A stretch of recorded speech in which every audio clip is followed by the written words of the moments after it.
The hospital froze the moment the biker gang leader walked through the sliding glass doors, because hospitals have a certain rhythm that everyone unconsciously follows, a quiet choreography of hurried nurses, anxious families, beeping machines, and low voices, and when that rhythm is broken it feels like time itself stumbles, and this time it stumbled hard as heavy boots echoed across the polished floor and every head turned at once, instinctively, fearfully, because the man who had entered was impossible to ignore, a tall, broad-shouldered figure wrapped in worn black leather, his vest marked with patches that whispered stories of roads without ends and choices without apologies, his beard streaked with gray, his eyes carrying the weight of years that no one could fully read, and most striking of all was what he carried in his arms, something held so carefully, so protectively, that it contradicted everything people thought they knew about men like him. And before we go any further, if you believe in kindness, second chances, and stories that remind us humanity can appear where we least expect it, take a moment right now to like this video, share it with someone who needs hope today, subscribe to the channel for more real, heart-touching stories, and tell us in the comments where you're watching from, because stories like this connect us across cities, countries, and lives. The biker's name was Marcus Hale, a name that had once appeared in police reports and local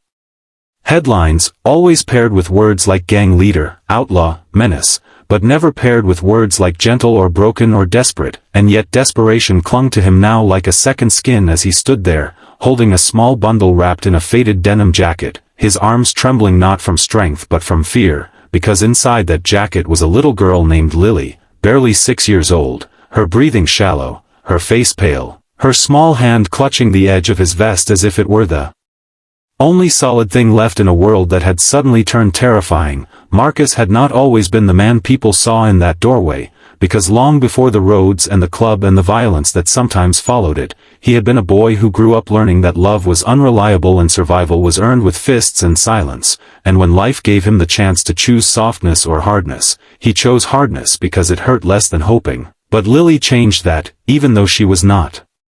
his by blood, even though she entered his life through a series of broken connections, a former girlfriend, a sister who couldn't cope, a promise made too late and kept too seriously, and Marcus had become her guardian not through paperwork but through presence, feeding her, teaching her how to ride on the back of his bike with a helmet too big for her head, letting her color on napkins at roadside diners while his brothers watched over them both. The night she collapsed had been unremarkable. Until it wasn't. Just another evening in a small apartment above a mechanic's shop, Lily laughing at a cartoon, Marcus pretending not to watch while listening to the sound of her happiness, when suddenly the laughter turned into a cough, then a gasp, then silence that felt louder than any engine he had ever revved, and in that moment the biker leader who had stared down guns and rival crews felt something far more terrifying, the possibility of loss that could not be fought or intimidated away. And he had done the only thing he could think of, wrapping her in his jacket, lifting her with hands that had once broken bones and now shook uncontrollably, and riding his motorcycle through red lights and empty streets straight to the nearest hospital, praying to a God he had not spoken to in years. Inside the hospital, whispers spread faster than Marcus could take a step, nurses stiffened, security guards subtly shifted their weight, a mother pulled her son closer, because the leather vest carried a reputation that arrived before the man himself. And yet there was something in Marcus's posture that didn't fit the fear, something raw and unguarded, as if the walls he had spent decades building had collapsed all at once, and when a young nurse named Emily finally approached him, her training warring with her instincts, she saw not a threat but a man on the edge of breaking, his voice low and rough as he explained that the child in his arms couldn't breathe, that she had just collapsed, that he didn't know what else to do. And as Lily was rushed away on a gurney, Marcus stood alone for the first time in that lobby, the weight in his arms replaced by a hollow ache in his chest that felt unbearable. Hours passed in a blur of fluorescent lights and plastic chairs, Marcus sitting rigidly, hands clasped, eyes fixed on a door that refused to open, his club brothers arriving one by one but keeping their distance. Knowing this was something Marcus had to face alone, and as the night deepened, so did the memories he had spent years outrunning, memories of his own childhood spent in waiting rooms, of promises not kept, of adults who never showed up when he needed them most, and he wondered if this was some cruel balance being enforced by the universe, a reminder that no matter how tough he became, he could still be brought to his knees by something small and fragile. When the doctor finally emerged, exhaustion etched into his face, the news was both devastating and Hopeful, Lily had a congenital heart condition that had gone undetected, a ticking clock that had finally made itself known. She would need surgery, complex and expensive, and while the hospital would stabilize her, the future was uncertain, and Marcus nodded as if he understood, even though the words swam around him, because all he could focus on was the image of Lily lying alone in a bed surrounded by machines. And in that moment something shifted inside him, a resolve deeper than any oath he had taken with his club, because this was a fight he would not walk away from. The days that followed tested Marcus in ways prison sentences and street wars never had, because hospitals demand patience, humility, and trust, things he had rarely practiced, and yet he learned, sitting by Lily's bed, watching her chest rise and fall, holding her hand when she woke scared and confused, feeling her small fingers curl around his scarred ones as if she knew he was her anchor, and word spread through the hospital, slowly changing the atmosphere. Nurses began to smile at him, doctors spoke to him with respect, and even other families, who had once avoided his gaze, began to nod in understanding, because love has a way of stripping labels bare. Outside the hospital walls, Marcus faced another battle, raising money for a surgery he could not afford, and this was where the man everyone feared surprised even himself, because instead of turning to crime, he turned to community, organizing charity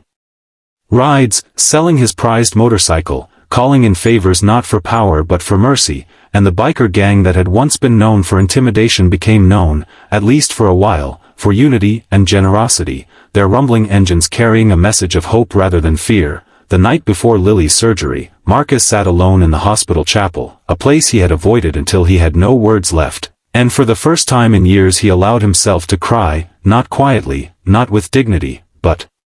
fully, because the stakes were too high for pride. And when morning came and Lily was wheeled away, he pressed his forehead to the glass and made a promise that if she survived, he would do better, be better, not just for her but for himself. The surgery lasted longer than expected, every minute stretching into an eternity, and when the surgeon finally returned with a tired smile and the word successful, Marcus felt his knees give way. The relief so intense it bordered on pain, and in the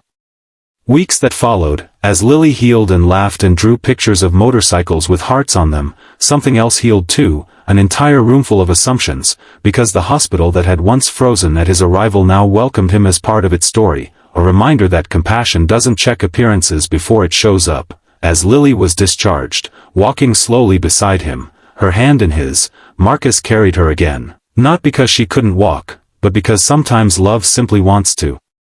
hold on. And as they passed through those same sliding doors, no one moved out of fear this time, they moved out of respect. And if this story touched your heart even a little, if it reminded you that people are more than their pasts and that kindness can come from the most unexpected places, please take a moment to like this video, share it with someone who believes in second chances, and subscribe to the channel so these stories keep reaching those who need them. And before this story ends, we have one special request. Comment below and tell us one moment in your life when someone surprised you with unexpected kindness, because those moments matter. And Marcus Hale would tell you, if he were standing here now, that the road doesn't always lead where you expect, but sometimes it leads exactly where you need to be, right back to your own humanity.